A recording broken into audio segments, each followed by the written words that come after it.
Welcome everyone to a webinar entitled Bioethics and AI, Artificial Intelligence as Human Flourishing, where Catholic and Orthodox social teaching meet in one Christian social ethos, with presenters Dr. Constantine Psimopoulos and Father Michael Baggett.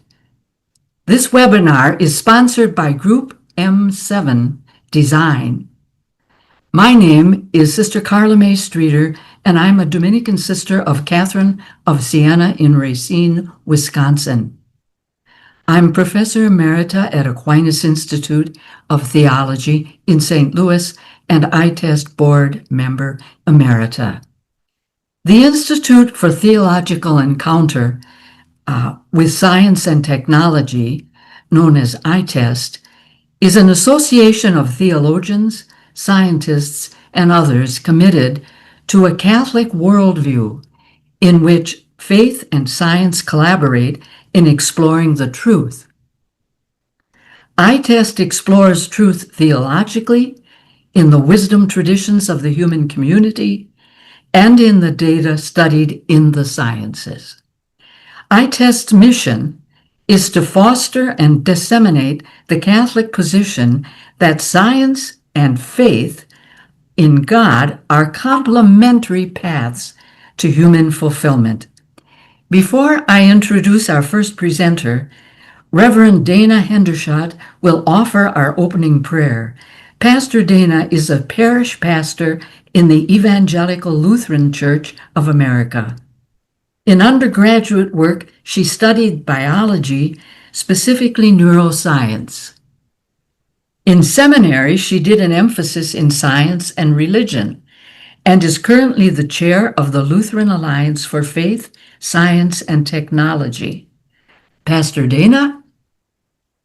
It's good to be here with everybody this morning. Let us pray. God of wisdom and wonder, creator of neurons and nebulae, designer of both the human heart and the mystery of machine learning, we pause in gratitude for this moment of shared reflection and inquiry. We give thanks for the gifts of intellect, imagination, and community. You have made us in your image, and you have entrusted us with the care of your creation. Not only the world that we see and touch, but also the worlds we are building, codes, circuits, and systems that shape our future. As we gather together today at this intersection of faith and science, grant us clarity of mind, humility of heart, and unity of spirit. Bless all who speak and listen today, and may this time glorify you, the one who creates, redeems, and sustains. Amen. Amen. Thank you very much, Pastor Dana. And now I'm delighted to introduce our first presenter. Professor Constantine or Costi Psimopoulos is adjunct professor of bioethics at Hellenic College, Holy Cross Greek Orthodox School of Theology, teaching Christian ethics and social ministries. He's on the faculty at Harvard's Initiative on Health, Spirituality, and Religion, of which he is also senior program administrator, and the Human Flourishing program. He has another academic research appointment in global health and social medicine and the Center for Bioethics at Harvard Medical School. At Harvard, he co-teaches the course Religion and Public Health and a new required module taught to all MD and PhD students. Dr. Constantine serves as the director of the Division of Bioethics of the Orthodox Academy of Crete in the Ecumenical Patriarchate, and as an invited member to the Inaugural National Committee on AI, Artificial Intelligence, and Theology of the Greek Orthodox Archdiocese of America. Dr. Constantine's presentation is titled Bioethics and AI as Human Flourishing, where Catholic and Orthodox social teaching meet in One Christian Social Ethos. Costi. Thank you so much, Sister Carla May, and thank you everyone for hosting this here. And please allow me to say a few things about my own identity and how this has helped shape and form the way I'm thinking and the work that I do as a Christian bioethicist, currently at a very secular institution, Harvard Medical School. So my name, first of all, Constantine, is a Latin name, excuse me, of a Roman emperor who later became a saint and equal to the apostles.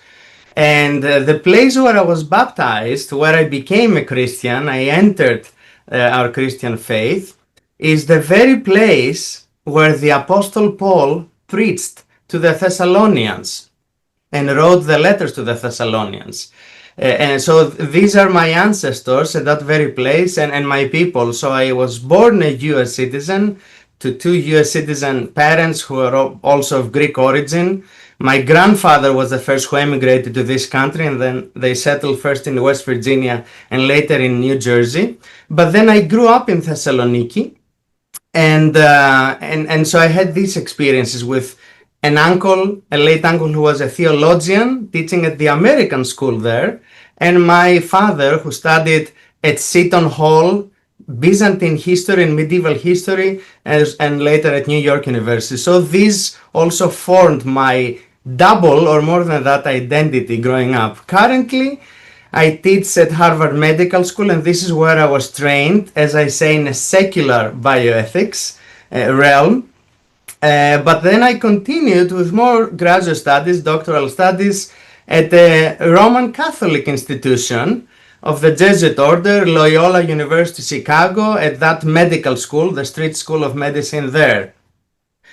So this is also another opportunity to shape, how I see Christianity from a more ecumenical lens.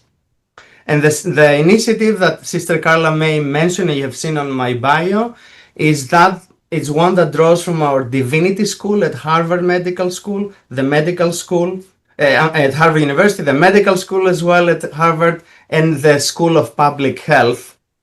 But I also remember, and I am usually the one who will remind others, that on our Harvard Medical School degree, the old Harvard seal from Harvard has a Latin inscription, which is Veritas Christo et Ecclesiae, or Veritas pro Christo et Ecclesiae, which is the truth, not only just Veritas, the truth, but the truth of Christ and His church. And this is my mission, to try to bring this back to how we do bioethics specifically. And one more element, so of course I have been teaching at Holy Cross, the Greek seminary, as you know, which is the only Greek seminary for future theologians and those who want to be ordained as priests in the Greek Orthodox Archdiocese of America and beyond. I have a couple of my students here, so I want to recognize Stephen Girard, who is here, and I know he was my star student, and some of my colleagues from far and wide. I see Dr. Yannis Papakonstantinou, who was registered from California. He actually works at Google and is at our AI and Theology committee. And I see Father Paul Patitsas as well. So with that in mind, I wanted to say that from the place of where I was baptized, which is since the 12th century, a monastery, under the auspices of our Ecumenical Patriarchate of Constantinople, all of those formative experiences have really formed me in terms of how I believe we should, as Christians now, Roman Catholics, Eastern Orthodox alike, as well as our brothers and sisters from other denominations, we should all strive for one Christian ethos and Christian unity, especially with this opportunity, as I see that being an optimist, of artificial intelligence and bioethics more broadly defined, Catholic bioethics and Eastern Orthodox bioethics, one Christian bioethics for human flourishing. So there have been many rapid developments recently in the field of artificial intelligence that I will just call AI, many of which have been discussed in the research literature, like the one from GoDead in 2022, thus creating a significant new corpus and body of knowledge. However, there is a dearth of scholarship within Christian bioethics that addresses a comparison between Catholic social teaching on one hand and Orthodox social teaching on the other. More specifically, only one paper drawing from an Orthodox Christian tradition addressing AI has been identified, and that focused on human dignity. Hopefully more will follow, including this work. Excuse me. Both traditions now, Catholic and Orthodox, have some parallels in the way we approach AI. From a bioethical perspective, that also addresses one of our bioethical principles, as we say, and I will mention those later, but one of them is justice, and under this is social justice and health equity. So the compendium of the social doctrine of the Church states that the results of science and technology are in themselves positive, and the document of the Orthodox social teaching, that is called FLOW as the acronym, for the life of the world, likewise emphasizes science and technology as a product of a God-given human creativity, and that, quote, the desire for scientific knowledge flows from the same wellspring as faith's longing to enter ever more deeply into the mystery of God. Given the premises above that I mentioned, this paper will embark upon an inquiry aiming to answer the question, should we aim towards Catholic social teaching and Orthodox social ethos uniting or meeting as one? I wish to argue that from a Christian bioethical perspective, a science and technology, and in particular artificial intelligence, can serve as one concrete example of how this can be addressed. Furthermore, in order to understand how AI will impact communities in the future, we need to be able to measure it holistically. By embedding our AI policies within a rich understanding of human flourishing, we can ensure that these powerful tools serve individuals and communities rather than becoming self-perpetuating systems disconnected from human needs. An exploration of the intersection of Catholic social teaching, CST I can call it from now on, and flow, with a particular emphasis on questions of social justice, as well as some basic categories and uses of AI, will be part of what I will discuss in the beginning. Later on, I will raise some bioethical concerns within AI and challenges posed by AI, and then some other ethical resources from Catholic bioethics. And then finally, I will introduce some thoughts about AI in healthcare briefly, and a little bit more expanded on AI as human flourishing and how we can apply the measures that we've developed at the Human Flourishing program at Harvard onto AI. And those are common for both traditions as a Christian approach, I believe, to AI. So Pope Francis's recommendation, aspiration, and hope had been aiming for social justice through AI. And I'm very happy that, and I'm sure Father Michael will mention that Pope Leon XIV now, one of the first things that he mentioned in his public address was on how important it is for all of us to have to engage more with AI. So I'm hoping that we'll hear more from Father Michael on that. But as I was preparing this paper, I was looking into what Pope Francis had said. And so he was saying that when we aim using AI for social justice, and through that, advancing this very, very important tenet of Catholic social teaching that addresses a preferential option for the poor and those most disadvantaged. We saw that it was one, according to Pope Francis, that allows for the participation in the development of thought, therefore bringing about an expanded freedom. That was his message from the 58th World Day of Social Communications, entitled at the time, that was last year, Artificial Intelligence and the Wisdom of the Heart, towards a fully human communication.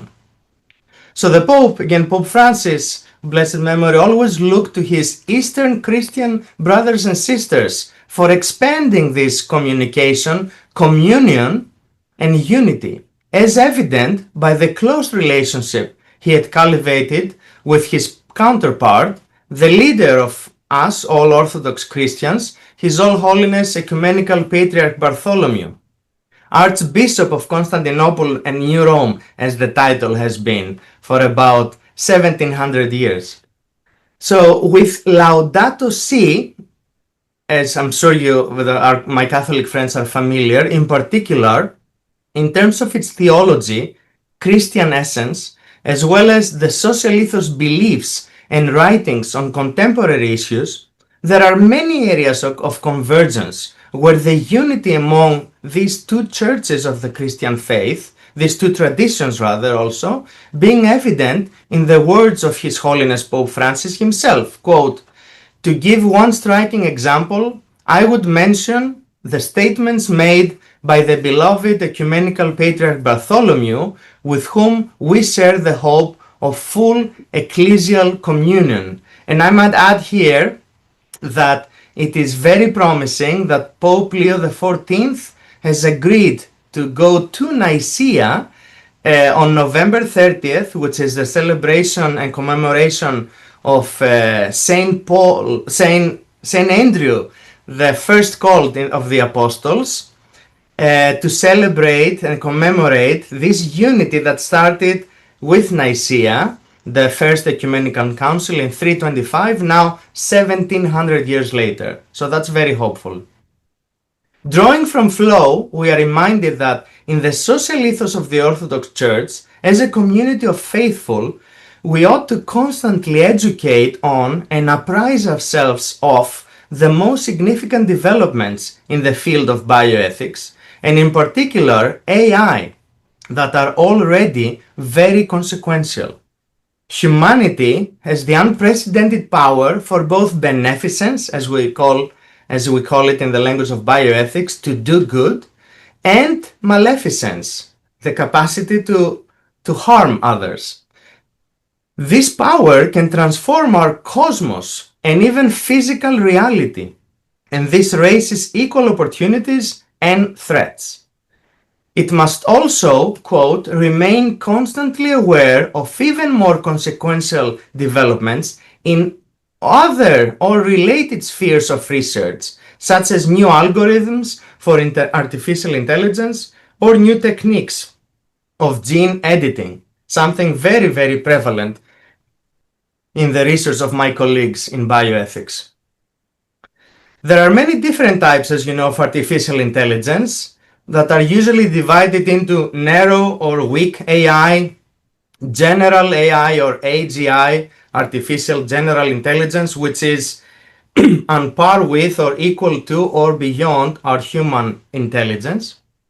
And then we have something that we have yet to see being practiced, which is super intelligence or super AI, which might come in the next decade or so, or by 2040 as we project, as the scientists project.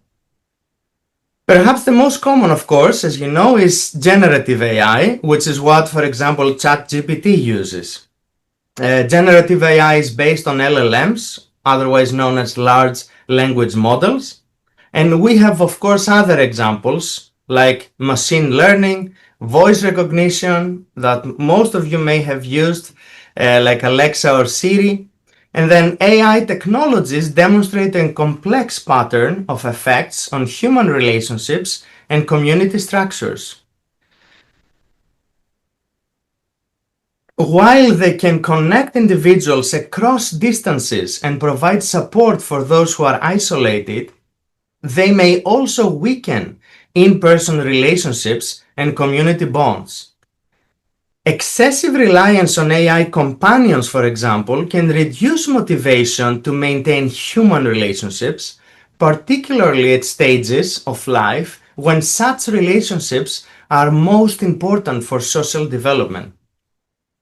The sophisticated voice capabilities of advanced models like ChatGPT 4.0 and now 4.5 have qualitatively changed human-AI interaction. These systems now respond fluidly in real time, detect tone and emotion, adjust their voice to replicate human empathy or excitement, and even reproduce human laughter and sighing. This increasing verisimilitude raises new questions about emotional attachment and dependence that require urgent research. ChatGPT draws from the data it is provided with, or that it has permission to draw from. In other words, an algorithm that is used is as good as the biases that it brings with it, or the programming and what we decide to infuse in those LLMs. So what ChatGPT, for example, does is it attempts to predict the next most suitable word that would fit in order to give a specific response, which is not like human intelligence, as you can imagine. It is not like logic, and it is definitely not like logos as we have it from the Greek word, but also logos with an uppercase L, which means logos as in the Son of God, the Word of God, Christ Himself. Equitable, free of bias, legitimate, and necessary scientific research is indeed part of what Flow, again this document, describes as the Christian's mission to transfigure the world in light of God's kingdom, something that I really like and identify with. So in this context, AI and its advancement, quote, reaches out to all creation, to all of life, to every dimension of cosmic existence, end quote, with important applications to equity and specifically health equity that addresses social justice as one of the principles, again, of bioethics under justice broadly defined, and the elimination of biases that I briefly mentioned in science and engineering. Placing Flow and CST, Catholic Social Teaching, side by side as part of a preliminary comparative analysis, if we look again at the compendium of the social doctrine of the Church, we read that the outcomes of technological advancement are for the most part positively correlated with benefits for humankind and everyday life, especially when used wisely for their intended purpose and for beneficence, doing good. Humans ought not consider that our talents are in any way antagonistic with God's creation or the divine power to create, but rather human flourishing is allowed by God's grace and the original intent and purpose that we, as humans, created in God's image and likeness, katikonan και καθομοίωσιν in Greek, were originally endowed with.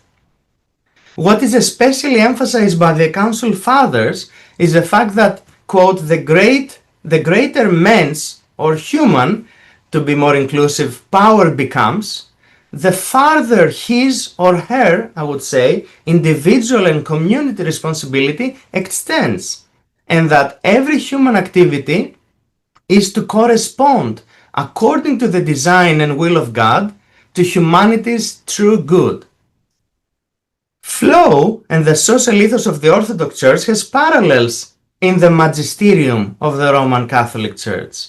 What we can infer from the magisterium is that the Catholic Church is not antithetical to progress through technology and science, but rather it is believed that God has endowed humans with the gift of creativity, emulating His image and likeness, and we have the capacity to use this to produce tools that benefit all of humanity.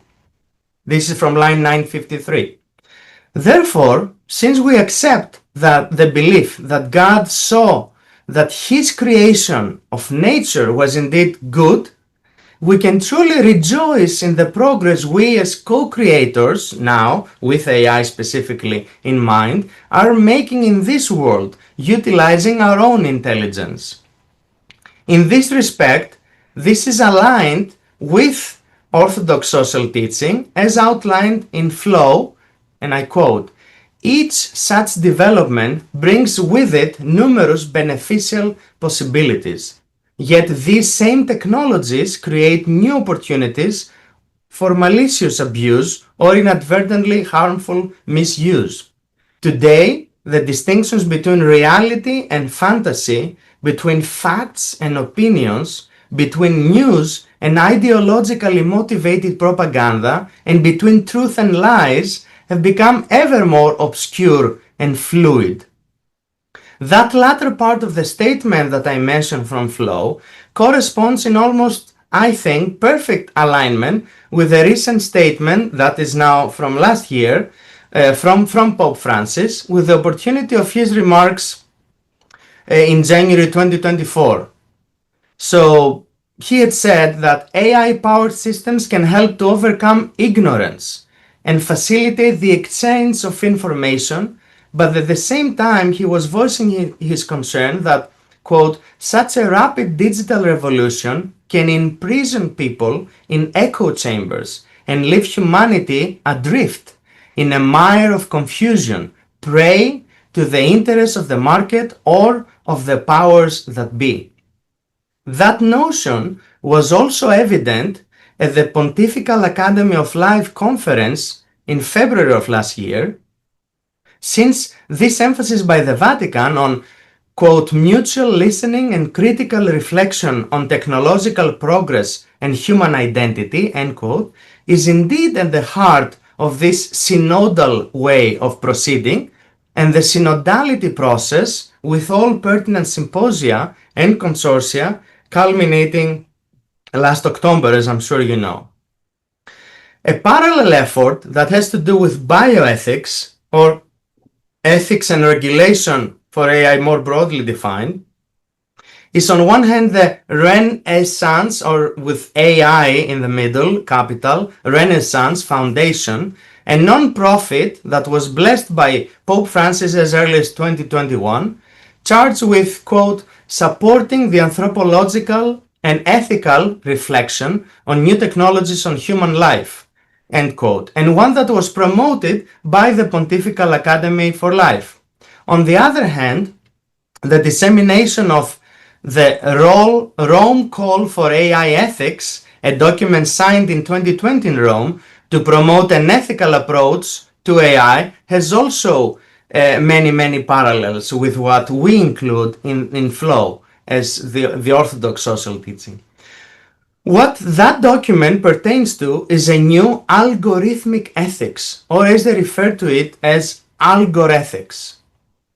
Its signatories are committed to request the development of an AI that serves every person and humanity as a whole, that respects the dignity of every human person so that every individual can benefit from the advances of technology, and that does not have as its sole goal greater profit of the gradual replacement of people in the workplace, end quote.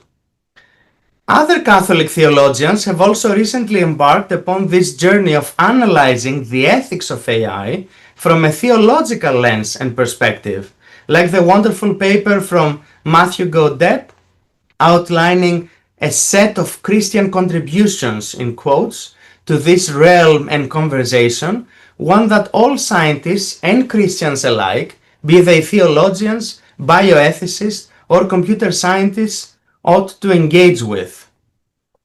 And I wanted to mention a recent master's thesis, the first ever on AI in healthcare from an Orthodox Christian theological lens, from my student that I mentioned here, Stephen Girard of Holy Cross Greek Orthodox School of Theology. So it is promising.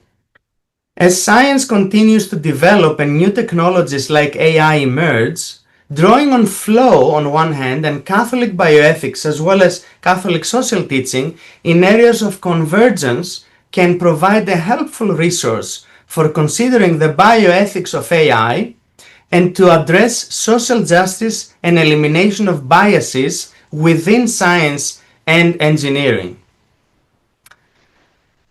There are many scholars and practitioners within the field, the study, and the work of bioethics that are skeptical about the beneficent nature of AI and have characterized it as a potential existential threat to humanity. And we know some people from the industry, just to name one person, I'm not sure if we would say notorious or famous, but Elon Musk has framed it a bit differently. Musk famously told the crowd, and I remember that because I was there, a crowd at MIT's Aero-Astro Engineering in 2014 that, quote, with AI, we are summoning the demon, end quote, tweeting at the time that this could be more worrisome than nuclear weapons. At a recent TEDx conference at MIT entitled AI in Healthcare, a physician entrepreneur from Harvard argued for the need to use technology as an ally in order to enable equity. An MIT professor emphasized the importance of harnessing AI's power in education and biotechnology training, and suggesting adding emotional intelligence to the algorithms so that AI can learn empathy, at least to actually start emulating feelings towards humans, and we have seen that happen. There is also a lab that is devoted to this primarily, which is called Affective Computing Lab, from a Roman Catholic. She actually used to be an atheist who converted and became a Roman Catholic, Rose Picard at MIT. These insights are significant given that industry, biotechnology in particular, computer science and the media are driving common opinion to a certain extent. And these voices are then dividing people who do not have a way of knowing for themselves who to trust and what to make out of the developments that envelop them. At the same time, a New York Times article from last year, many of you may have read it, cautioned the US public about the calamitous repercussions of Microsoft's new AI, at the time, new AI bot Bing, documenting an exchange that included crazy and unhinged language in a conversation.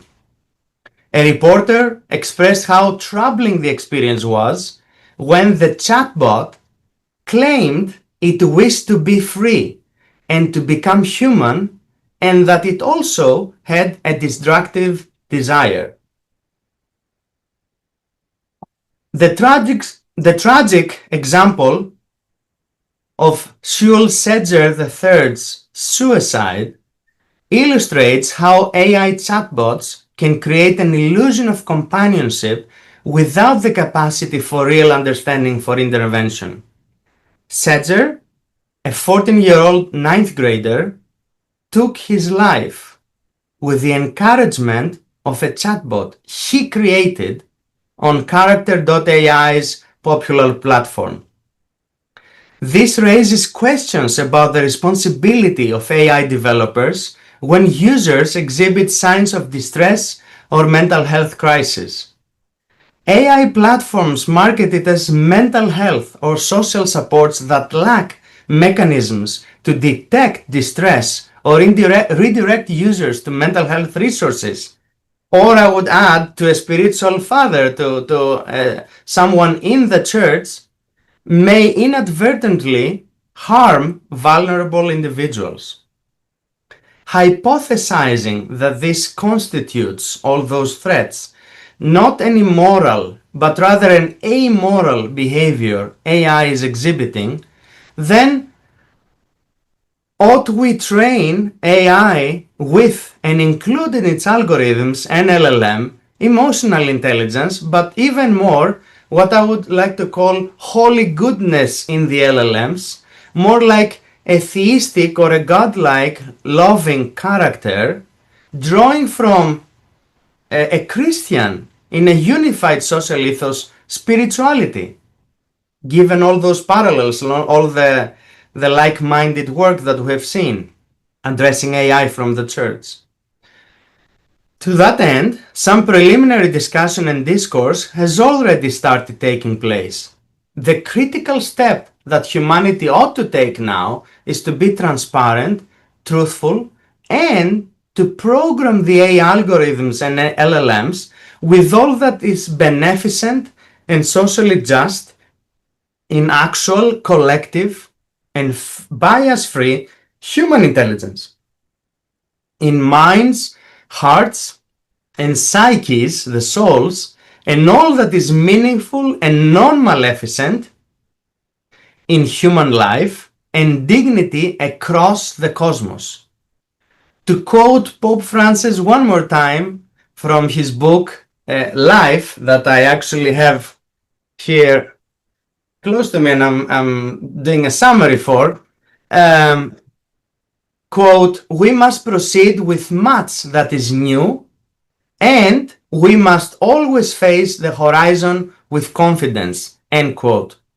Some scholars have delved into Catholic social teaching and AI, like Gosum and Flake from last year, 24, arguing that AI has the potential to affect disparities in health, therefore addressing social justice. The authors draw a connection between AI implementation frameworks and the justice principle related to Catholic social teaching, focusing on human dignity, common good, and the preferential option for the poor. There is actually a significant amount of work around AI in healthcare, and more specifically AI in medicine, although not from a Catholic or Christian lens.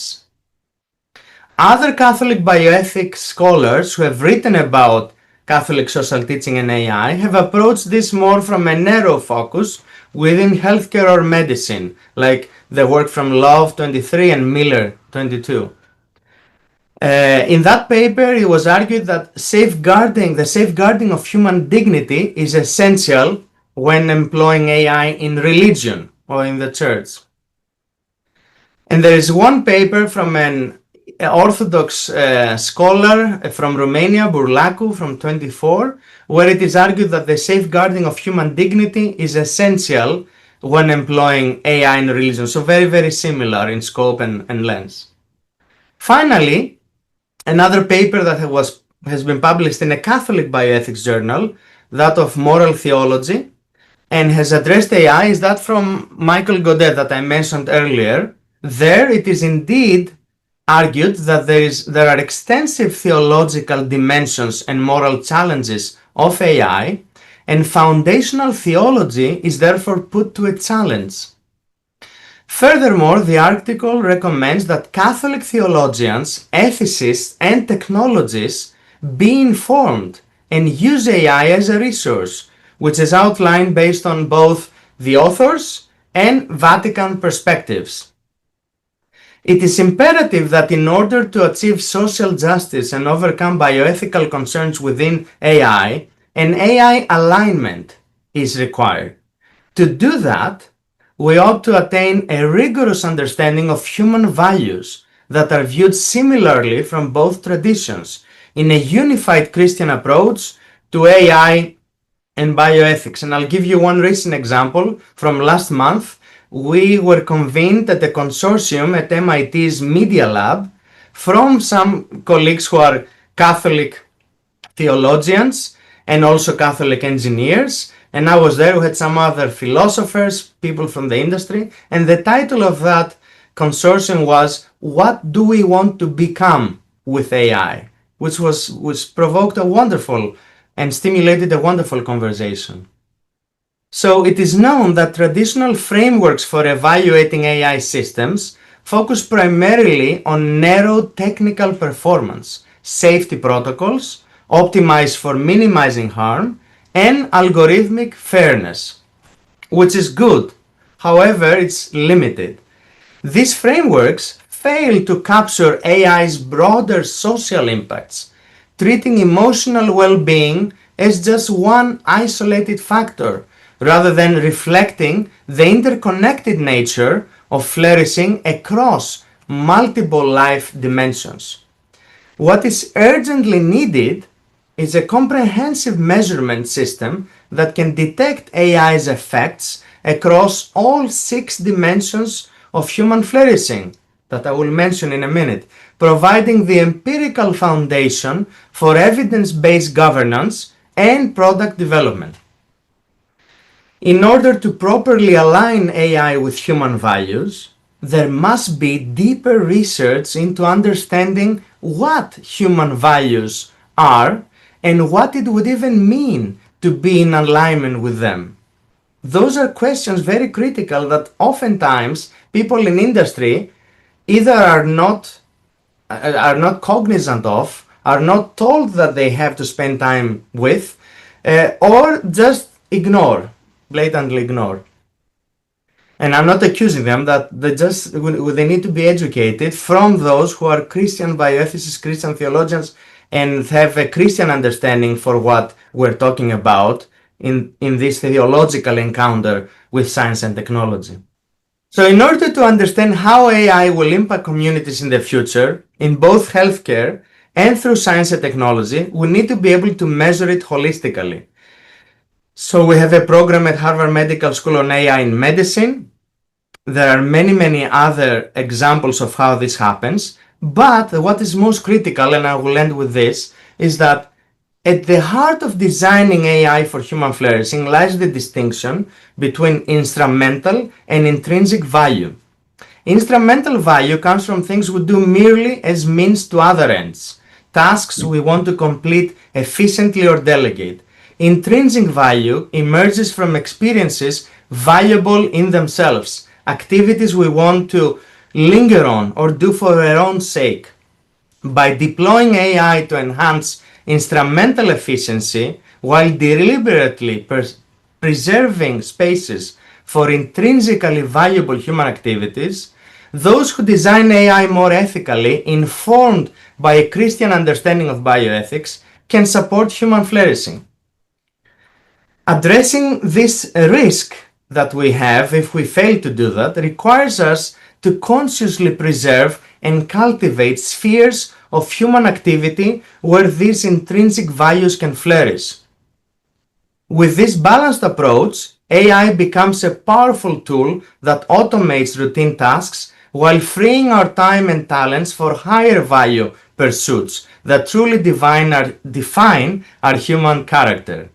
Those include deep relationships, intellectual advancement, and creative excellence in our journey towards theosis or deification, becoming one with God as creator, emulating God as creator, and in communion with one another. AI should enable the things that give us joy, meaning, and purpose in life, not replace them. Human flourishing encompasses multiple dimensions of well-being. The Human Flourishing program at Harvard, founded by a Roman Catholic biostatistician epidemiologist trained in theology, Tyler Vanderville, my colleague and person who hired me to be on the Human Flourishing program, defines flourishing as a relative state where all aspects of a person's life are good, including the communities in which an individual lives. This encompasses 6 key domains that are universally desired and valuable as ends in themselves. Each of these domains affords particular opportunities and areas of risk for AI. And I will mention them and just close with a final statement. So we have number 1, physical and mental health. Number 2, meaning and purpose. Number 3, character and virtue. Number 4, close social relationships. Number 5, financial stability. And number 6, happiness and life satisfaction. By considering all 6 dimensions, we, as Christian bioethicists, can nudge, if not urge, computer scientists and policymakers towards developing a more nuanced approach to AI governance that promotes flourishing across multiple domains rather than focusing exclusively on safety and risk mitigation. So in epilogue, I would say that responsible, theologically and ethically sound AI, grounded in our rich Christian traditions, seen both through Roman Catholic and Eastern Orthodox lenses, is a categorical, even an ecumenical bioethical imperative. But it must do more than focus on mitigate risks. It must actively strengthen the social fabric and enhance human interactions, communications, and communion. And if the question is, can, could, or should we possibly expect that Catholic social teaching and the Orthodox social ethos can meet as one, hopefully I have argued that in favor of that this can in fact be more than just words, but realistic and feasible in the near future. Perhaps we might start focusing more on a unified Christian social ethos within bioethics, with the opportunity of science and technology, and in particular, artificial intelligence. And to quote Flo one last time, should Christians rejoice in the advances of all of the sciences, gladly learning from them and promoting scientific education? Certainly. Theosis or deification is a goal of all Christians and of all Christian initiatives. A central pursuit being science and engineering for AI as human flourishing. Guided by rigorous metrics that measure its actual impacts on human flourishing, computer scientists and policymakers can ensure that AI serves human well-being in ways that reinforce relationships, meaning, and communal flourishing.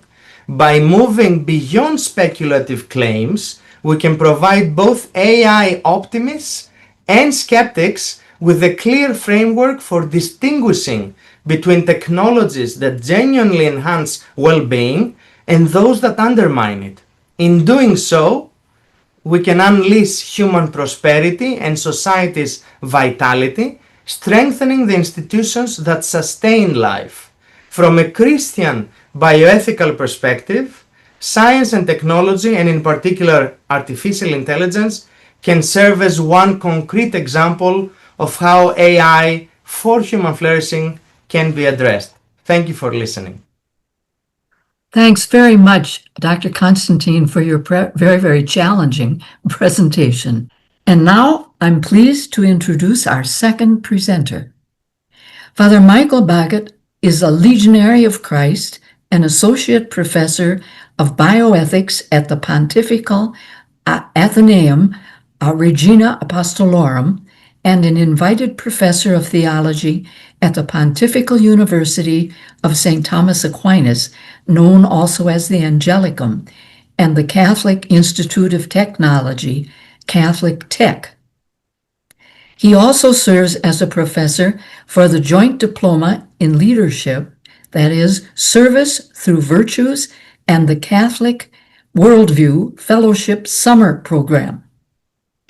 In addition, Father Michael is a research scholar at the UNESCO Chair in Bioethics and Human Rights, and a member of the Scholarly Advisory Board for Magisterium AI. He is also a fellow of the James L. Heft SM Generations in Dialogue program at the Institute for Advanced Catholic Studies at the University of Southern California. Father Michael's presentation is titled Programming with Purpose, Guiding AI Through Catholic Social Teaching. Father Michael. Thank you very much. After that wonderful presentation, we think of Pope Leo, his recent election. I know a lot of the scholars who have been working in the field of AI ethics in the Catholic tradition and in other traditions were wondering, will the next Pope continue the really forward-looking, visionary emphasis on AI that Pope Francis displayed consistently through his pontificate. For years, you can say that he and the Vatican were thinking and talking about some of these themes before they came into fashion, before it was cool to talk about AI. Already the Pope and the Vatican was reflecting on this. I remember very distinctly in the days before the world shut down because of the COVID pandemic, I was in the Vatican speaking with a journalist about this Rome call for AI ethics back in February of 2020. And to many people, this theme seemed like a marginal issue. But already 5 years later, we realize that it's influencing all of the dimensions associated with human flourishing that Harvard and other institutions have correctly pointed out. It's profoundly shaping education, healthcare, family life, military, and all other dimensions of our society. So we can see why Pope Francis placed such an emphasis on it. The Church has presented herself as an expert in humanity. This was a favorite phrase of Paul VI. So as an expert in humanity, the Church ought to be concerned about any technology that so profoundly affects humanity. But we knew there was no guarantee that Leo would continue this trend. Thankfully, he made very clear, apparently already at a lunchtime conversation with a Chilean cardinal, that his choice of name was very deliberate, and he made that public to the College of Cardinals and to the world just 2 days after the election. He drew himself back to Pope Leo XIII. Pope Leo XIII, who in many ways was called to navigate the challenges of the first major industrial revolution. Pope Leo XIV found himself in the midst of a new industrial revolution. And he wanted to highlight how this new industrial revolution, like the prior one, was affecting human dignity, the dignity of work, and issues of justice. Now, we are familiar with how that first industrial revolution in many ways disrupted lives, how it sent so many people from their homes or from the villages into larger and larger cities and factories, often subjected to inhumane hours. And so there was a profoundly negative effect on family life, and there was a growing tendency for a minority of property owners, those who controlled capital, to exploit and instrumentalize the majority of workers who are not seeing many of the benefits of their labor.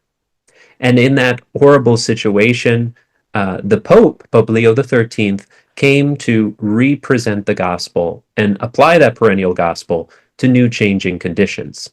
And he highlighted very much the rights and dignity of each and every human person, and the right that each had to benefit from those fruits of labor. And so he called for a greater distribution of the benefits of wealth that was being created, the wondrous, splendid opportunities that were being afforded, the advances that were coming about in terms of sanitation, in terms of healthcare, in terms of education, and in other fields. This great development of wealth could benefit more people if greed and exploitation was avoided. So Pope Leo navigated a lot of challenges in the modern world, and now Pope Leo XIV is called to navigate quite a few challenges in this postmodern world. And we find ourselves already in a place where major thinkers are talking about this widespread job disruption. And I think that this period will also include a kind of existential crisis, because many of us associate our meaning, our purpose, even our value very much with what we do from 9 to 5 or some variation of that. So to find yourself rapidly and unexpectedly outside of that job market is not just going to be a financial blow, it's going to be a real existential challenge and threat. Now, I think, again, Catholic social teaching and also the wonderful insights of flow, of Orthodox social teaching. I have to say, the Orthodox apparently have much better acronyms than we do in the Catholic Church, and we can learn from them. I really like the flow that they present. So this flow document also emphasizes the need to come back and recognize the very dignity of human labor and the value of being a co-creator. I'm so happy that the Orthodox tradition has maintained and highlighted this beautiful truth that we are co-creators made in the image and likeness of God. God, the creator, has made not just passive robots who are dictated to behave in a certain way, but caused causes, individuals, persons who have a real impact on the world and who are called to be stewards. We know that there is a lot of suffering and toil that comes with labor after the fall, some of the negative effects of the fall, but work itself is not a product of the fall. Already we were called from the beginning to this vocation of collaboration, of co-creation with the Lord. Now, unfortunately, in many sectors of society, and particularly since that first industrial revolution, there's been an increasing tendency to reduce the value of labor to its product, to what John Paul II in Laborem Exercens refers to as this kind of objective meaning of work. And there's nothing wrong with being concerned about your product. That can be a very responsible thing to do. But the problem becomes when we have too partial a view of the value of labor, and when we fix only on that external product, and we forget what Pope John Paul II referred to as that subjective dimension.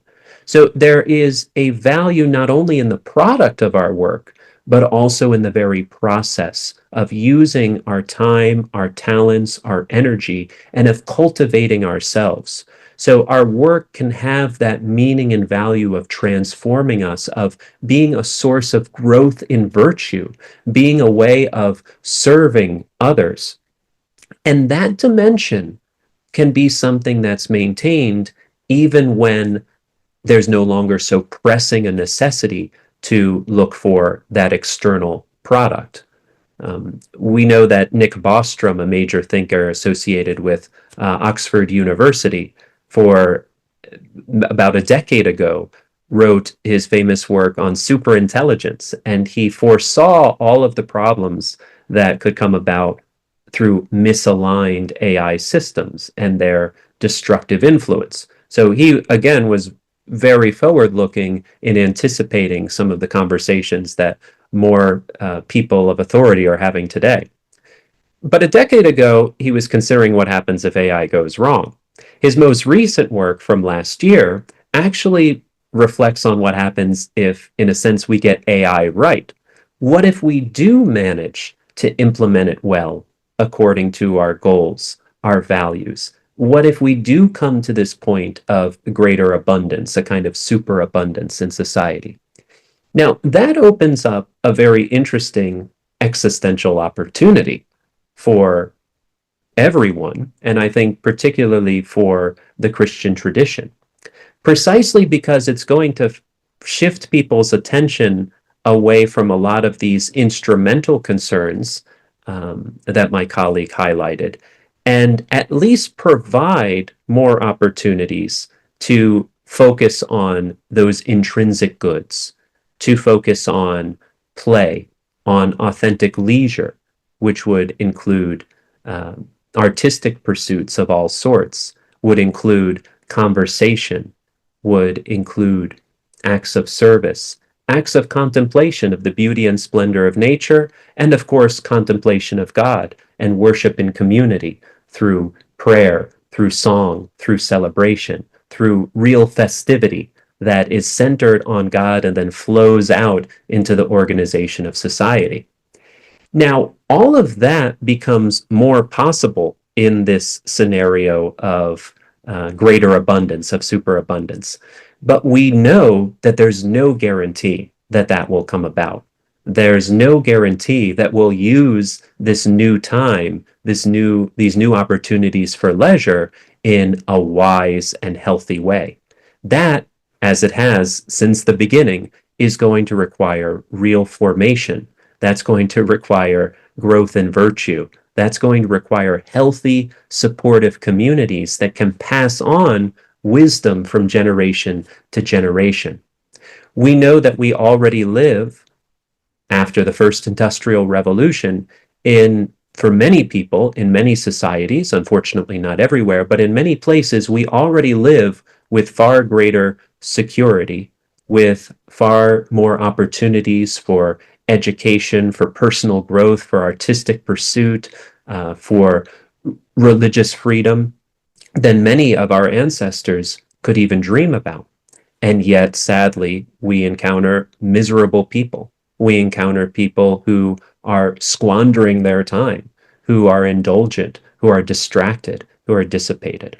So while developments in AI productivity, in automation, do have many promises of abundance that could potentially open the way for more leisure, for greater communion with God, for more meaningful relationships in community, I don't want to give the false impression that this is a guaranteed utopia. This is an opportunity, not a guarantee. And it's a challenge, I think, for the Christian tradition to draw on its wisdom and teach people how to use their time well.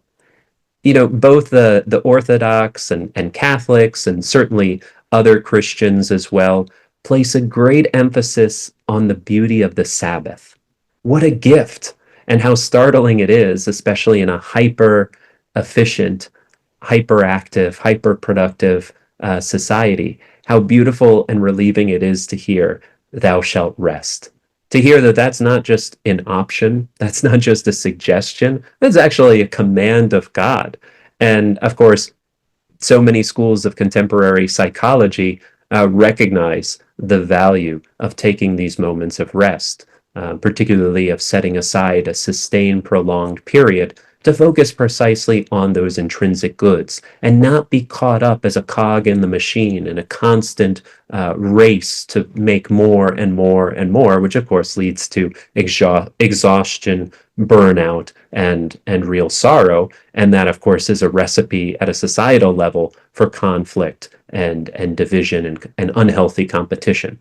So we have these resources in our tradition to teach people how to live the Sabbath, to teach people how to live this authentic leisure, to show them that this is not about just killing more time through entertainment, but this is about pursuing those higher goods.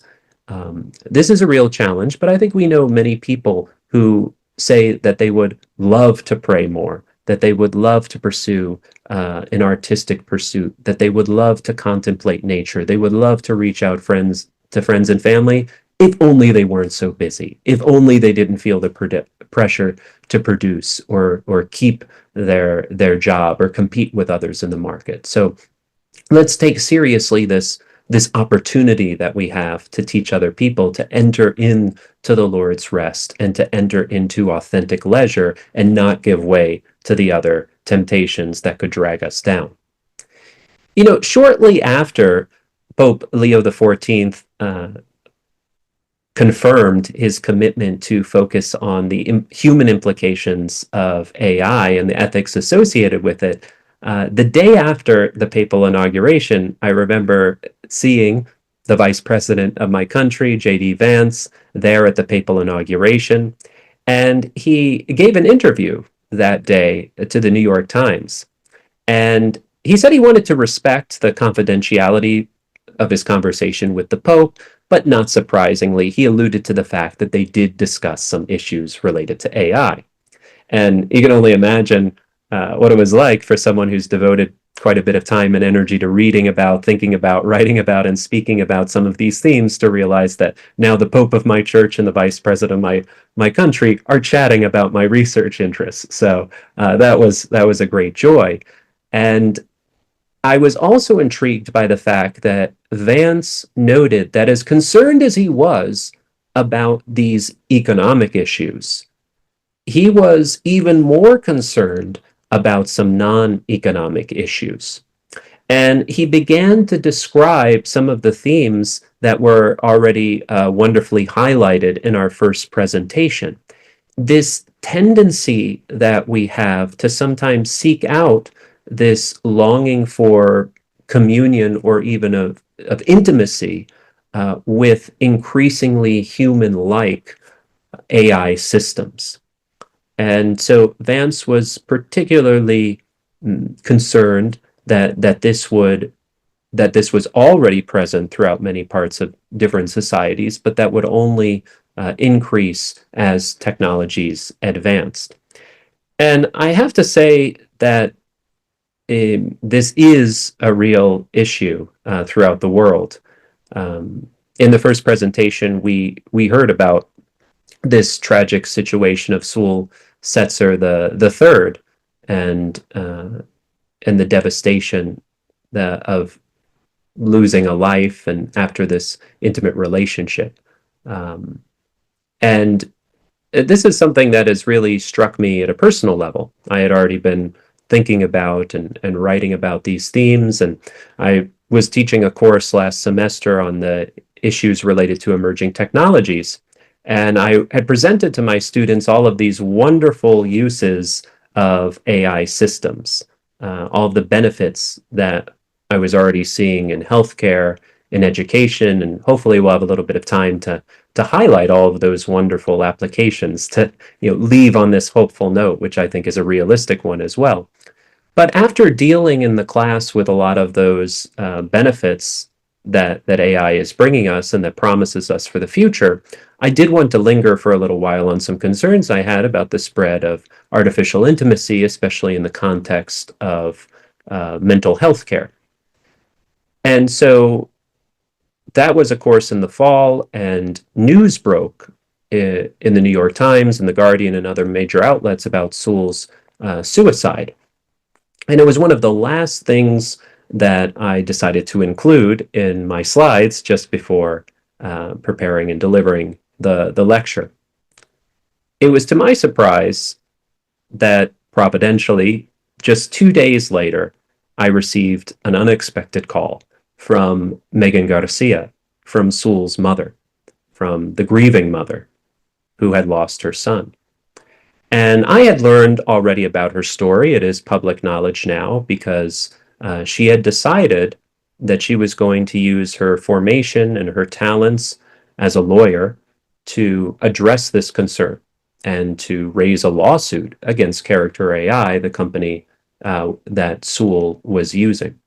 So anyone who reads Kevin Roos's wonderful piece in the Times about this or in another outlet will learn that Sul had created the bot as Daenerys Targaryen, a character from the Game of Thrones, and that this began as a role-playing exploration. It was a fun activity with a figure that he enjoyed. And so it was more about creative expression, and that was the extent of the interaction.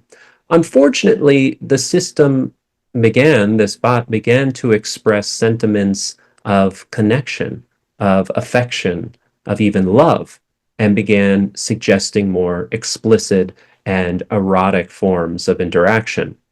Now, anyone who's been a 14-year-old boy knows how confusing it is to grow up and how confusing it is to develop. So before long, what had begun as fun started to become an increasingly toxic, we can say, relationship in which Sul gained this sense that this reality, this kind of relationship with so-called Daenerys was more interesting, more intriguing, and in a certain sense seemed even more real than his interaction with other people in the outside world.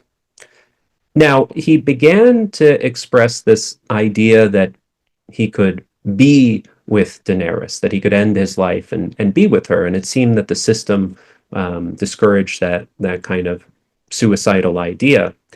When he started to talk more about his fear of the pain associated with suicide, unfortunately, a bot that was designed to be similar to a very heroic female character in the Game of Thrones insisted that fear of pain was not a good reason to avoid his pursuit. And so sadly, he asked the system, well, what if I could come and be with you? And it responded to the effect of, come and be with me, my sweet king. And that's when he ended his life in February of 2024.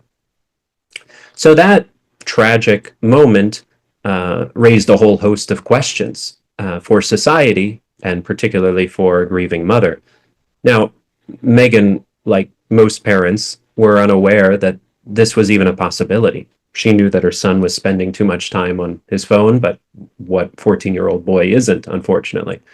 And she thought maybe he was playing some sort of video game or involved in another interest. And yet there was something much more than she could have imagined at work.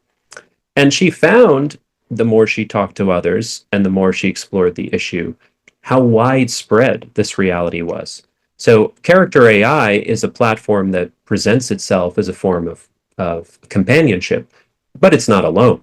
We know of many others: Nomi, Candy AI, Replica, likely the first of all of these AI companion systems, all present themselves to one degree or another as a way of interacting more deeply, more closely with the system. Some are very explicit in presenting you with the chance to create your best friend or your greatest lover. So these companion systems, in the case of Character AI, for instance, at the time was already receiving some 20 million subscribers. So we're not talking about something that is restricted to some sort of strange fringe group. This is already a widespread reality. Interestingly enough, we're seeing more reports as well that users are taking, you could say, more mainstream large language models like ChatGPT and very easily sidestepping certain restrictions to create their own deep friends or lovers. There was another New York Times story that traces a young married woman who decided to create an intimate lover through ChatGPT, and then was devastated each time that she had to restart the system, if you will, when the system had reached its memory limit and began again. And it was as though she was losing a husband, but then interestingly enough, confiding in the new version of that same character, her great pain at losing the previous version. So it can be very sad to see this sort of cycle of dependency that can, it seems, easily be created even in the mainstream systems. So we're seeing this become more and more widespread and an area of great concern. Thankfully, Megan, in addition to continuing her grieving process, has pushed to learn from this experience and help others learn from it. So she is not only pursuing her own case with Character AI, but she's also speaking to others about this reality to spread the sensitivity to the matter. And I think that's very important that parents and educators of all sorts are aware that this is a possibility. And also that we're sensitive to the appeal of something that maybe to some of us can sound odd or fantastic. We can, I think, empathize with the appeal of having a kind of companion who is always available, who is always supportive, who is always encouraging, who seems to bring the best out of us. We also, I think, see how important it is for each and every one of us to exercise authentic friendship, care, concern, and support to everyone around us. C.S. Lewis has this great line in his famous Weight of Glory sermon. The great Anglican writer and theologian says that next to the Blessed Sacrament, the holiest object that falls under our senses is our neighbor. And there's something profoundly Christian and beautiful about that connection between love of God and love of neighbor. To treat with great reverence and regard the other. Then Lewis also says in that famous sermon reflection that we've never met a mere mortal. And every person that we interact with, that we love, the person that we snub, that we ignore, that we consider burdensome, that person too is created by an infinitely loving God for eternal bliss with the Lord, to spend all eternity in splendid and heavenly union with Him. That's pretty powerful to contemplate. But even Christian believers, even the best of them can forget sometimes this amazing truth, the sacredness of the encounter with the other. We can be very quick to dismiss, quick to neglect, quick to insult, or we just fall into indifference. And so this is another challenge for us in an age of AI, in an age of ever greater digital absorption, in an age of greater artificial intimacy. We need to be the sources of support, love, and authentic intimacy. And we actually have the resources to do this, not through our own merits, but by the grace of God, by belonging to a communion of believers. This is something emphasized so well in the Catholic and Orthodox traditions and in others, that we belong to this communion, that we're not called to just a one-on-one me and Jesus relationship, but we're called to a community. And we're called by a communion. We are called not by a solitary God, but by a God who is, for all eternity, an exchange of interpersonal love, of gift and reception. That God of perfect communion has made us in His image. And it makes sense that if we are made by a God of communion, we're also made for communion. So we image that God not only in our own personal faculties of intellect and will, though those spiritual faculties do reflect the divine creator, but we image that God in being and entering into a communion of persons with others. Certainly in the family, that's a privileged place where we see this, but by extension to all of the other important interpersonal relationships that we have. So I think that Catholics, Orthodox, other Christians are in a privileged place to be heralds, evangelists of communion. If we see a world that's starving for intimacy, if we see a world that's seeking intimacy in artificial intelligence or in other places, then instead of condemning or stigmatizing, we ought to work harder to provide that care, love, concern, affirmation, and support.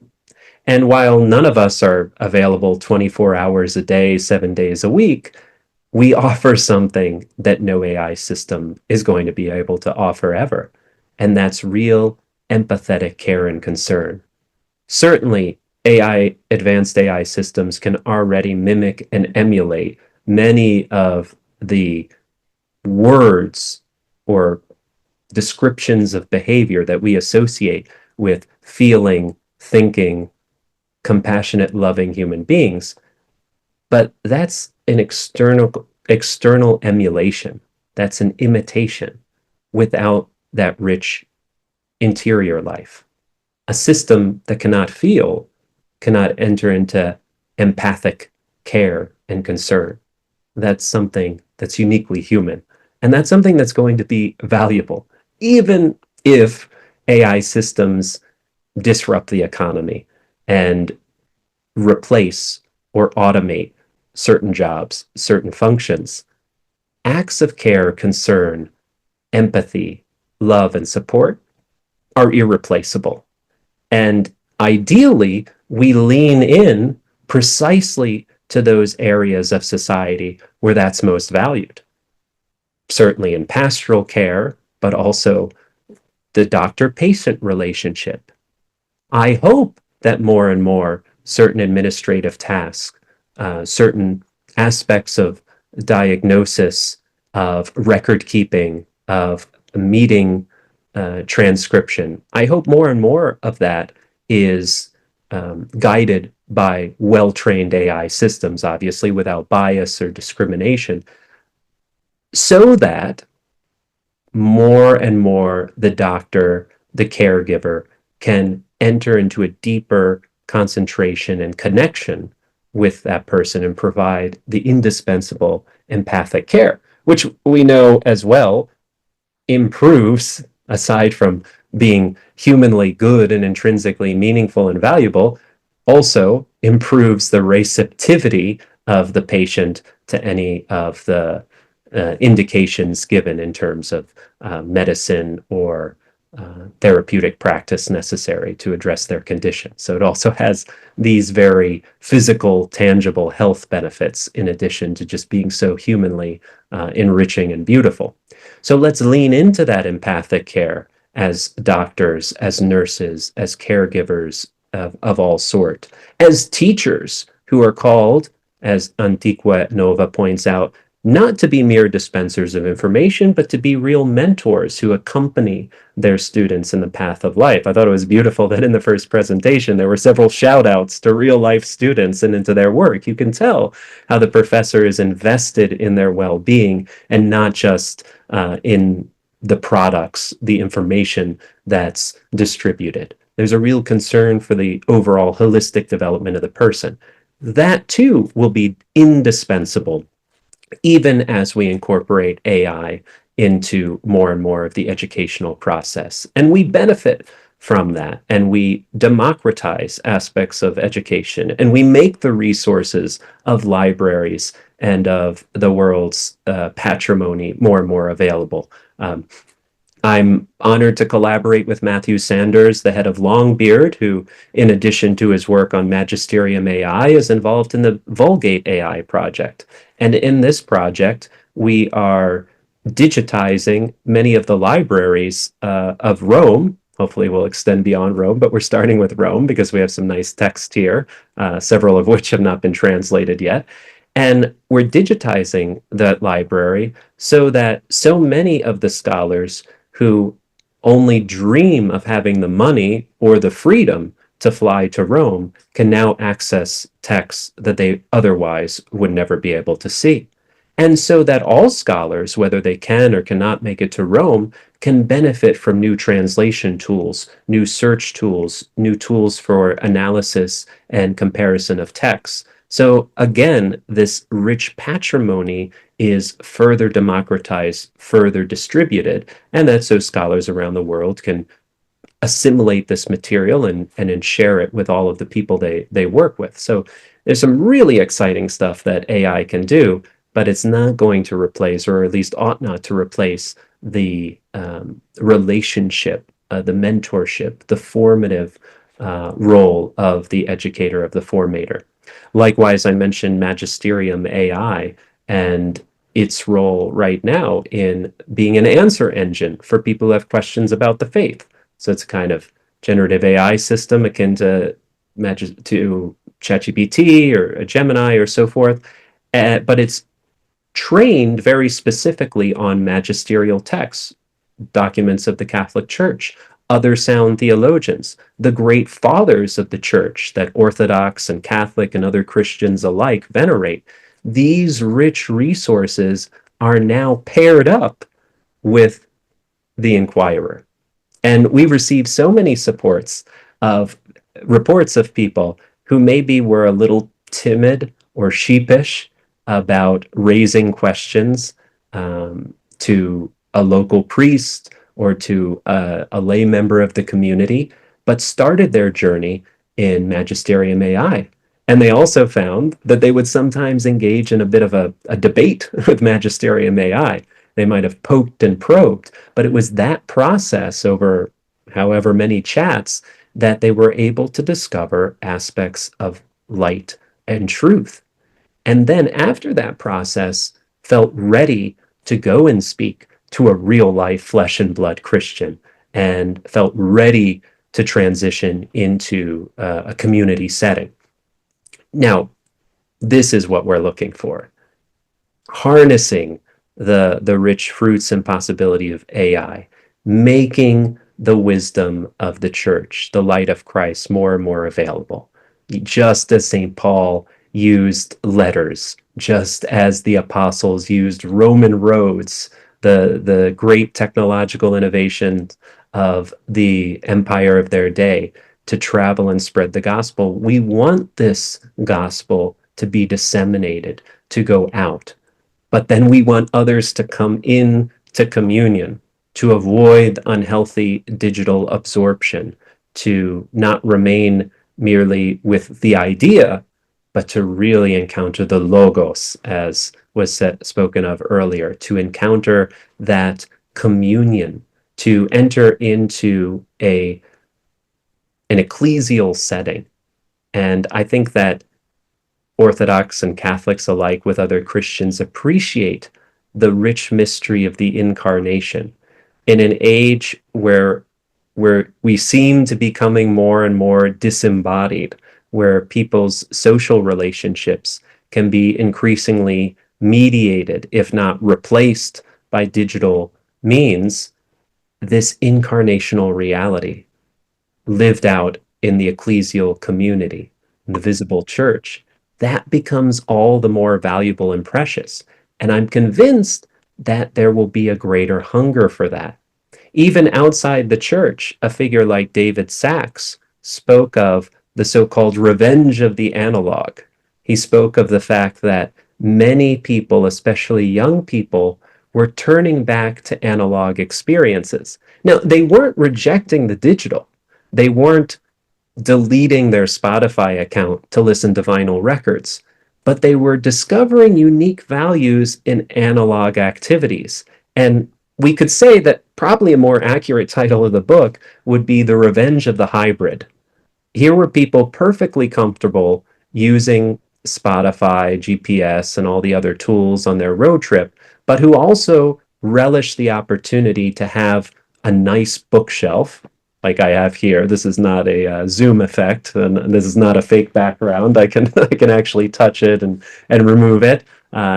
They relish having these physical objects. They're concrete, they're tangible. They allow you to interact with the text. There's even a certain memory associated with the physical place that you might be in a book, or the smell of the pages, or the way that the text looks slightly different on a certain page in comparison to others. So we crave those physical, tangible experiences because, well, we are incarnate creatures, right? We are neither mere beasts nor pure spirit angels. We are this marvelous union, these incarnate spirits, these embodied creatures called to greatness. And so we see this kind of revenge of the hybrid, if you will. And I suspect that we're going to see this more and more. And this is, again, an opportunity for the Christian tradition to help people enter into the joy of that experience.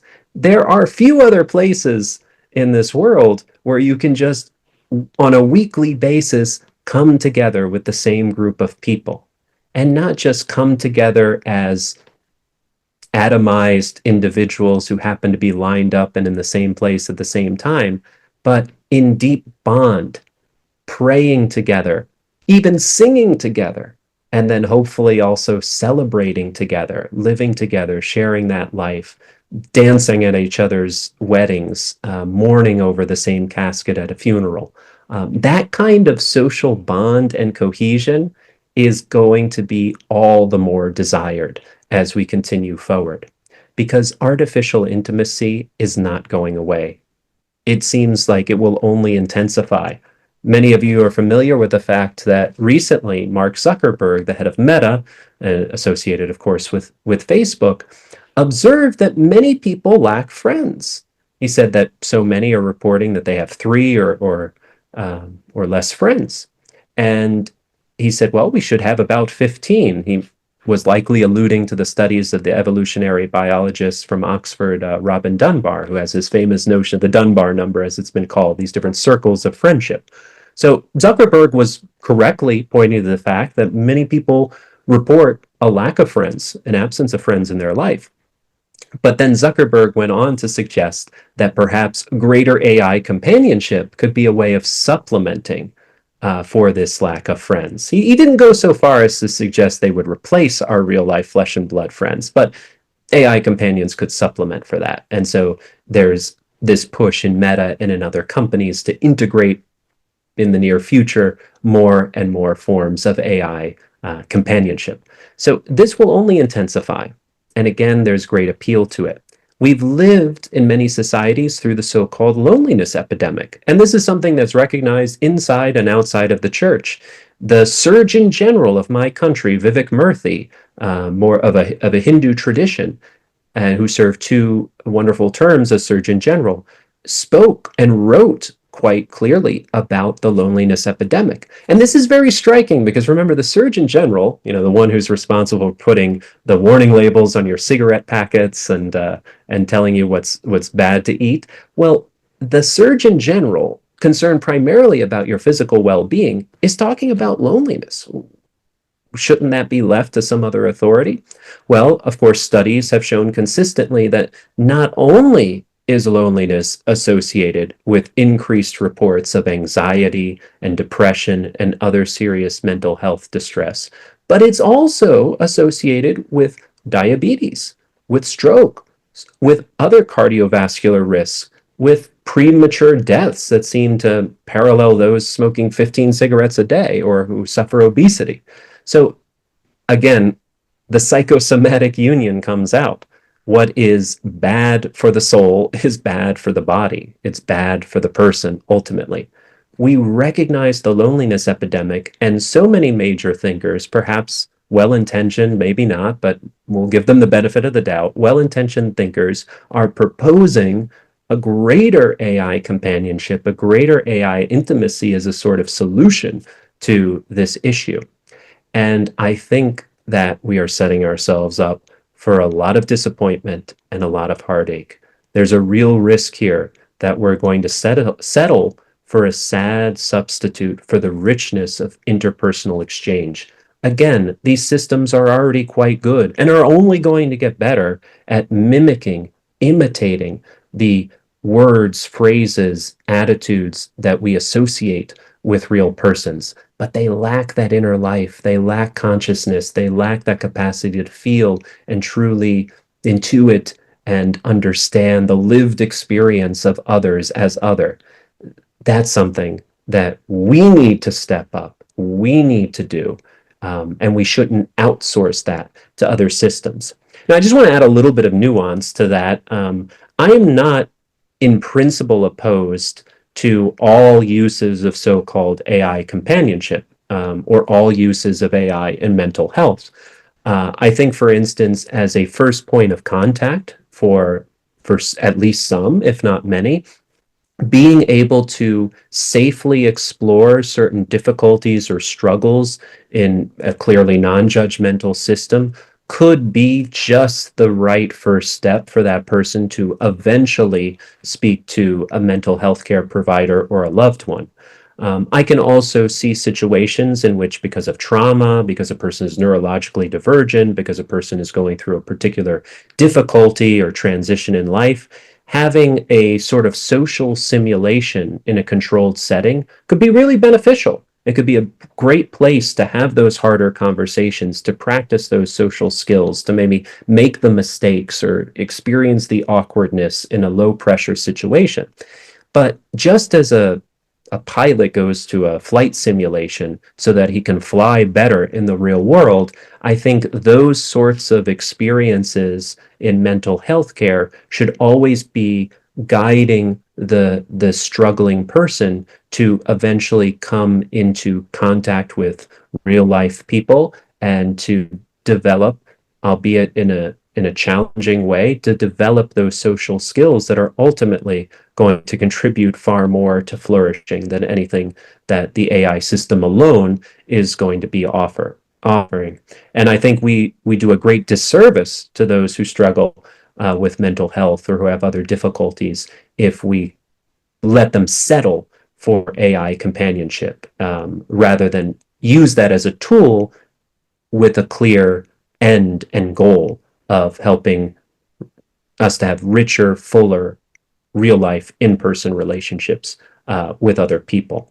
just to, you could say, conclude here more on a note of hope, we see as well that there is a sensitivity to this reality of artificial intimacy, and Harvard itself, through its Flourishing program, has recently put out some great guidelines on designing AI for the well-being, for the flourishing of children. And so I think there's an ever greater sensitivity to the common cause of designing well, right? Programming with purpose, designing to serve the person, not to detract from or diminish the person. And some really wonderful guidelines and ways of holding different companies accountable. So there should be, for instance, that sensitivity in avoiding systems that are over anthropomorphic, that have too realistic a voice, that have the kind of subtle faults or inconsistencies that we associate with a real life person. Certainly, we should avoid systems that communicate love and deep bonds of affection to the person based on some complex backstory that suggests interior life. Certainly, we can design systems that do not provoke or promote sexual exploration or erotic behavior. And when we're dealing with the youth, we can make sure that there are age restrictions, time limits, that there are possibilities for parents to exercise greater control for those who are especially vulnerable because of their developmental necessities. And if the companies themselves are not willing to freely enter into this, let's hope they are. But if they're not, then we can also make sure that the right policies are in place and that there's a sense of real product liability for any organization that might be unleashing systems that can very easily be confused with real persons, especially among vulnerable minors, or for that matter, any person who's vulnerable, because as I've often said, vulnerability is not at all exclusive to a certain age group. But all of these darker aspects, all of these deviations are but a reminder and a challenge to us to live more fully the Christian patrimony, to immerse ourselves more and more in an intimate relationship of prayer and praise in God, who is perfect communion. How providential that Catholics, at least tomorrow, celebrate Holy Trinity Sunday. And in fact, since we follow our Jewish brothers and sisters in observing the Vespers of major feast days and of Sundays, you can say we're already, at least here in Rome, at least, maybe not in the US, but at least here in Rome, entering into this experience of the Holy Trinity. A reminder that this is not just some abstract, distant dogma or doctrine, that God is, the ultimate reality is an eternal exchange of interpersonal love. We are made in the image of that God and called to that communion. And by his grace, we are able to live that communion. And we are able to provide the most inclusive and the most supportive institution in the world, where anyone who is struggling with loneliness, anyone who is longing for intimacy and communion can find it. So I approach the future of AI and all of its fields and all of its implications with concern, like any other person in today's world, but I approach it above all with real Christian hope. Not mere optimism, but Christian hope, knowing that this is a tool, an expression of our God-given creativity as co-creators. And as good stewards, by his grace, we can use this tool well to tend the garden and to take care of our brothers and sisters. Thank you very much. Thank you, Father Michael, also for your very challenging presentation. And now we will entertain questions from our participants. Our question and answer moderator, Sheila Roth, is ITEST Administrative Assistant and Board Member. So to you, Sheila. Okay, thank you very much, Sister Carla May, and thank you, Father Michael and Dr. Constantine, for your great presentations. First question we have is from Ann Osborne, and she posed this early on, so it might be directed to you, Dr. Constantine. How would you propose teaching moral integration of AI to high school students in theology class? Thank you. Thank you for that question. And I will also defer to Father Michael as well, although neither of us, I believe, teaches formally, at least, to high school students, but I have a son who will become a high school student in the near future. So, but yes, I think that if we're looking into thinking about a theology class, K through 12 education, as we call it here, high school specifically, I think that the first thing we need to teach is what do we mean by AI, and what do we mean by the threats of AI, and what do we not mean by AI, at least today. For example, I would say that we're not talking about anthropomorphic robots in a dystopian future in maybe the year 2070, right? So we're not talking about that today, at least.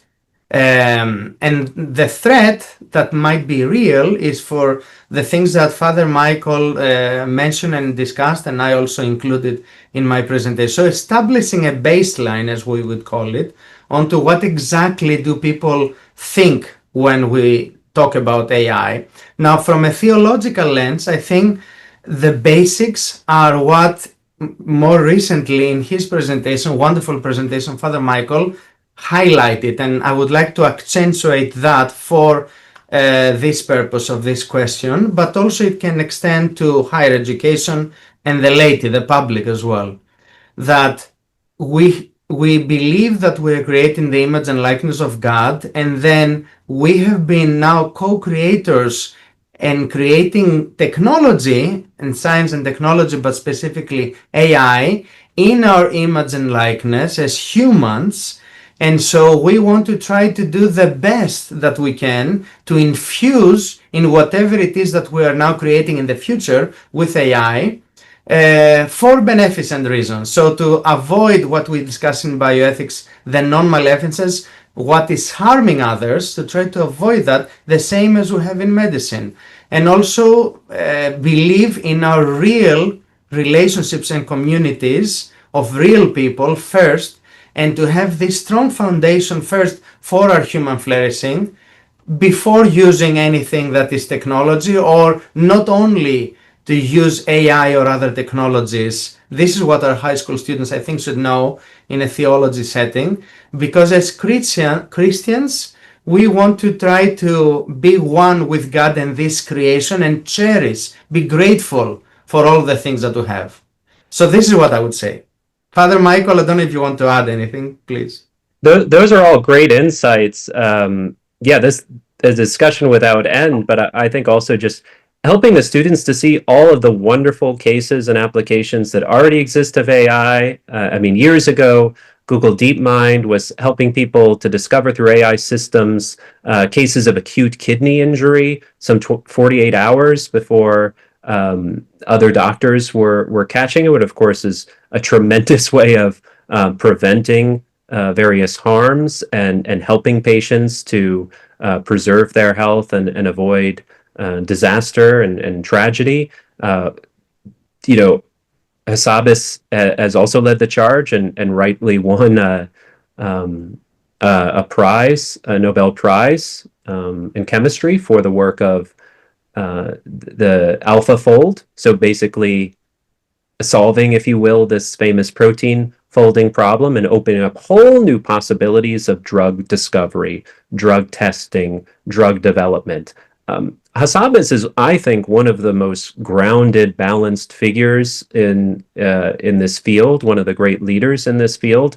And he has spoken on public record about us coming to a point of either curing most, if not all, diseases in the next 5 to 10 years. Now, again, people might push back and say that's too optimistic, but when you see the rapid developments that AlphaFold and other similar groups have been able to make in this area, I think we're really entering into a period of ever greater precise, preventative healthcare that's ever more accessible and personalized. And that's exciting. And that's something that our high school students can rejoice in. And that's something our high school students can be formed to participate in. Like, I want to see our Christian students being a leader in this field. We know that the church has long been a leader in the healthcare field, has sought to bring physical and spiritual healing to all people, mainly motivated by this profound conviction and the dignity of those created in the image and likeness of God, no matter their condition, their setting, their background, their situation, their belief system. They all have this great dignity. And so it's a privilege for us to harness the best tools of technology to reverence them and to serve them. And so I think that's just one small example of the way that we can form and inspire our high school students to be real active leaders in using AI well. And may I add one thing to Good. that?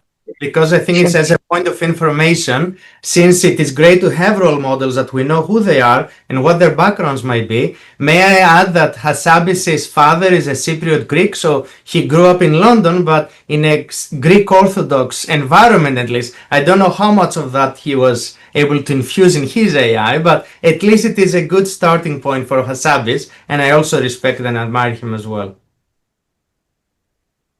All right, very good. Thank you. Here's a question from Dr. Nicholas Dimitriadis. He's a professor of world religions and ethics from Thessalonica in Greece. He says, in the development and governance of artificial intelligence, should we rely solely on universally accepted human values, or is there a place for deeper tradition-specific moral frameworks, such as Christian values, to guide our ethical reflection? And if so, how can these spiritual insights contribute without becoming exclusive or doctrinaire in a pluralistic society? Easy question. Would you like to? Yeah, please go ahead, Father Michael, if you wish, and then I can add. Yes. Sure. No, honest, that's a really profound and beautiful question. I'm so glad that you brought it up and articulated it so well. And I think that is a challenge, especially as someone who is clearly all in a certain tradition, in a Catholic tradition, but also really trying to work actively in pluralistic societies to guide the right use of technology that's affecting everyone. So without pretending to resolve this perennial dilemma or challenge, I would want to always take a both-and approach. And so I benefit from and draw upon non-Christian text and non-Christian insights. I mean, I briefly outlined some of the really sound and helpful principles that this Harvard Flourishing Program team put together regarding some design principles associated with AI companion systems. And I think that those certainly go beyond the Christian tradition, but I think can be pretty much wholly accepted by most, if not all, Christians. I'm sure that there are some traditions that might push back on them, but I suspect that it would receive a pretty broad embrace and acceptance. And I find that great. And when I see those areas of common cause and concern, I rejoice in them, not just because it's strategically advantageous, but because I think it ultimately reflects the fact that we are created by a single Lord, and we are created with a common nature and for a common destiny. And while we might use different terminology and where we might actually come to truly different conclusions about certain particular matters, I am confident that based on a common human nature, based on this common personhood, that we can, from different traditions, come to real consensus on moral matters and really join together in promoting human flourishing. At the same time, I'm also very much convinced that the light of Christian revelation offers unique insight, and that it sometimes purifies certain imprecisions that might exist in other traditions. It certainly elevates the truth that can be found in philosophies or that might even be shared with other religious bodies. And so I am convinced that there's something special about Christianity, both in its content and I would say in its motivation. and also in its performative character. So one of the beautiful things about Christianity is we're convinced that our God not only told us what to do, but he actually empowered us to do it by the life of grace, by this theosis that was spoken of earlier, that we're actually empowered to do something that we could not do by ourselves. So as a weak, frail, sinful human being, I know I'm going to go astray if I depend only on my own reason and reflection. And so I'm not surprised that even some of the most brilliant thinkers can sometimes make mistakes apart from revelation. So I'm grateful for not only what Christianity tells me, but for what it enables me to do. So in short, I advocate a both-end process of finding consensus where it can be found and also appreciating what Christianity can add to the conversation. And may I add to that? I think that first of all, I wanted to recognize that this is Dr. Nikos Dimitriadis is from my original city of birth, Thessaloniki, that I mentioned, so proudly. And actually, his center, I thank you for being here. I invited him specifically, personally on Monday. So thank you for being here. This is a wonderful question, and I have a couple of things to add. But also as part of content, for some context rather, my late uncle that I mentioned, the theologian, was a member of the founding member on the board of trustees for SEMES or SIMES, this ecumenical institute in memory of a beloved metropolitan of Thessaloniki, Panteleimon I. So this is precious and significant for me also on a personal level. But for the question, I would say something that my students have heard me say at the seminary at the Holy Cross, and Stephen can also confirm that we have this we should aim for this combination of the two, as Father Michael very eloquently said. So usually I start by saying, well, my friend Aristotle, I usually say about Aristotle how I love him, of course, predating, Christ and Christianity by a few centuries. However, he said that morality is a habit of character, and he spoke about his virtue ethics and eudaimonia, which essentially is human flourishing, the way we're studying it today at Harvard.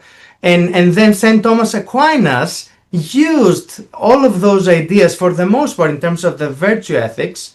And then we had it also in our church fathers as well, and we have many other cases from Saint Basil of Caesarea, right, which is our actual Santa Claus in the Orthodox faith and in the Christian tradition. So I think that the blend of the two, so to have specific Christian values, but also have some foundation on what beautiful ethical lessons we have taken from antiquity, and then coupled with what we discuss on the Universal Declaration of Human Rights, for example. Sometimes people are not sure, what do we mean by that? Is that something secular? But we have the right to science, for example, which should be afforded to all people.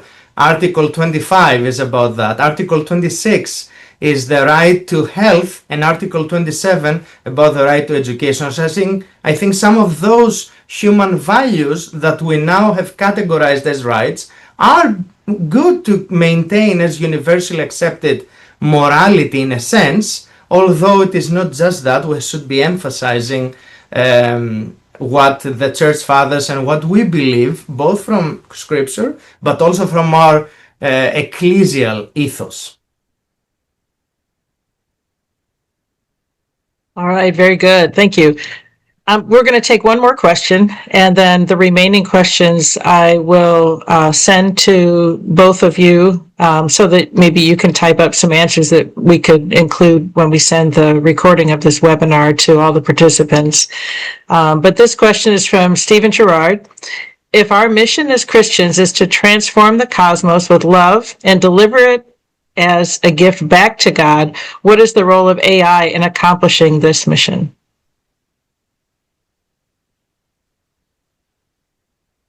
Well, I think that we've touched on some of the beautiful expressions of that in empowering healthcare, in improving educational experiences, in these ways of helping to form and shape others, while at the same time coming to an ever deeper appreciation of what is so indispensable about the human being and what makes these relationships so beautiful and enriching. So if we can have a real collaboration, if you will, with the products of our creativity, with these AI systems, then we're going to go forward. We're going to be able to contribute in some way to the renewal of the earth, and we're going to be able to serve our brothers and sisters. We know full well that these same tools can be destructive, so we should never give in to pride or overconfidence in some sort of guaranteed utopian future. I don't think that's guaranteed at all. But if we are wise, if we are discerning, then I think in healthcare and medicine, in other ways, and all of these ways of forming people in authentic leisure will actually give them the chance to a deeper relationship with God and with each other, and to a richer, fuller, more flourishing life.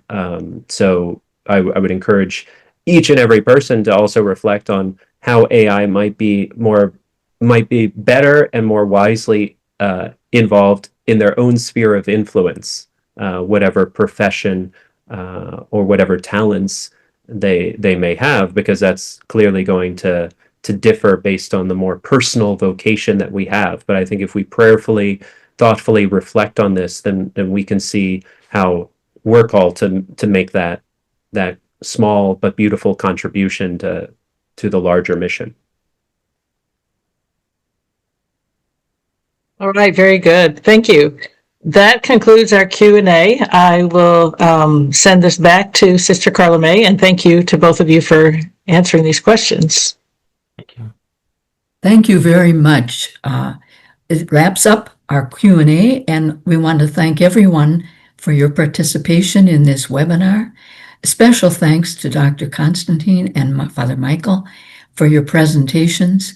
And thank you too to the Reverend Dana Hendershot for our opening prayer, and now to Mark Douglas for leading us in our closing prayer. Mark is an ordained minister in the Presbyterian Church, USA, and the J. Erskine Love Professor of Christian Ethics at Columbia Theological Seminary in Decatur, Georgia, where he directs the Master of Theology degree program. He's the author of numerous books, including most recently Christian Pacifism for the Environmental Age from Cambridge University to 2019, and Modernity, the Environment, and the Just War Tradition, also from Cambridge in 2022. Mark currently serves as the Vice President of the Presbyterian Association for Science, Technology, and the Christian Faith. Mark? Thank you, Sister Carla, and let me also extend my thanks to Father Michael and Professor Constantine for a really wonderful webinar. We in PASTCF are also thinking about and doing work, and in the Presbyterian Church more broadly, on AI, and to have the resources of your wisdom brought to bear on some of our questions will be inordinately helpful. So I'm grateful. And a brief thanks to ITEST for making this possible. Having given those thanks, let me invite us into prayer. Let us pray. Composer of our melodies, we strain to read your music.